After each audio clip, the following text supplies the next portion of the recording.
இங்க ஒரு குட்டி பொண்ணோட அப்பா மீன் பிடிக்கிறதுக்காக தண்ணிக்குள்ள போறாரு. அப்படி போறப்போ ஏதோ ஒரு மிருகம் வந்து அந்த குட்டி பொண்ணோட அப்பாவை அடிச்சு சாப்பிட்டு போயிடும். இதை பார்த்த ஒரு மக்கள் கடல் அரக்கன் தான் அந்த வேலையெல்லாம் பாக்குறான்னு சொல்லி ஒரு பேய் ஓட்டுற சாமியாரை கூட்டு வந்து அந்த கடல் அரக்கனை பிடிக்க சொல்றாங்க. அந்த ஆளும் கையை உருட்டி பிரட்டி அப்படியே மந்திரத்தை சொல்லி கடல் அரக்கனை பிடிக்கிறதுக்காக ஒரு நாட்டு வெடிகுண்டை தூக்கி தண்ணிக்குள்ள வீச கடலுக்குள்ள இருந்து ஸ்டிங்ரே மீன் ஒண்ணு செத்து வெளியில வருது. அதை பார்த்த சாமியார் இவன் தாண்டா கடல் அரக்கன் தூக்கி கட்டுக்கணான்னு சொல்றான். ஒரு மக்களும் ரொம்ப சந்தோஷமா அந்த மீனை பிடிச்சு தூக்கி கட்டிடுறாங்க. அப்பதான் நம்ம பரட்ட பண்ணி ஹீரோவோட என்ட்ரி. வந்தவன் ஐயோ சாமியாரே அது அப்பாவி ஸ்டிங்ரே மீனியா, அதே போய் கடல் அரக்கன்னு சொல்றியே நியாயமா? கடல் அரக்கன்னு சாகடா பிக்காளி பையில இன்னும் கடலுக்குள்ளதான் இருக்கான்னு சொல்லும் போது சாமியார் அப்படியே ஊர் மக்களை உசுப்பத்தி விட எல்லாரும் சேர்ந்து ஹீரோவை அடியாடின்னு அடிச்சு அவனையும் அப்படியே மீன் மாதிரி கட்டி தொங்க விட்டுருவாங்க. அப்புறம் சாமியார் சொன்னதை கேட்டு எல்லாரும் தண்ணியில இறங்கி ஜாலி ஆட்டம் போட்டுட்டு இருப்பாங்களா. அப்ப தூரத்துல கடல் அரக்கன் தான் வந்துட்டன்ல அப்படின்னு சொல்லி குதிச்சு குதிச்சு வந்துட்டு இருப்பான். அதை பார்த்த ஹீரோ அடே அவன் வந்துட்டான்டா தயவு செஞ்சு வெளியே ஓடுங்கிறான்னு சொல்லி கத்துறான். பட் ஒரு பிரயோஜனம் இல்ல, ஒரு பயிலும் கேட்க மாட்டாங்க. ஸ்பாட்டுக்கு வந்த கடல் அரக்கன் ஒரு லேடி அப்படியே லபக்குன்னு முழுங்கிட்டு போயிடுறான். இதை பார்த்த எல்லாரும் தெரிச்சு ஓடுறாங்க. ஆனாலும் விடாத கடல் அரக்கன் எல்லாரையும் அவனோட ஜெல்லு நாக்க வச்சு புடிச்சு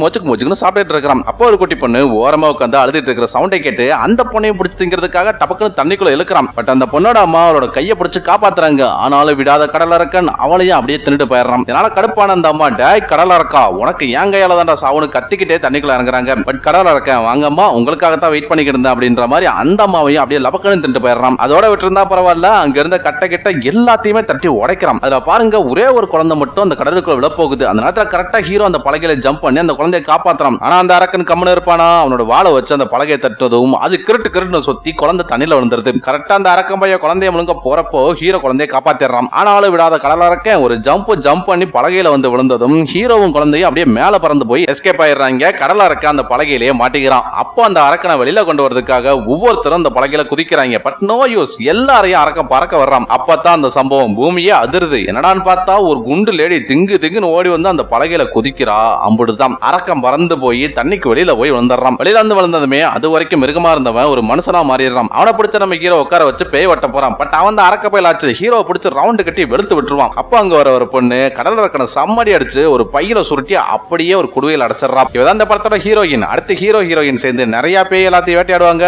அதை அடுத்த படத்துல பார்க்கலாம்.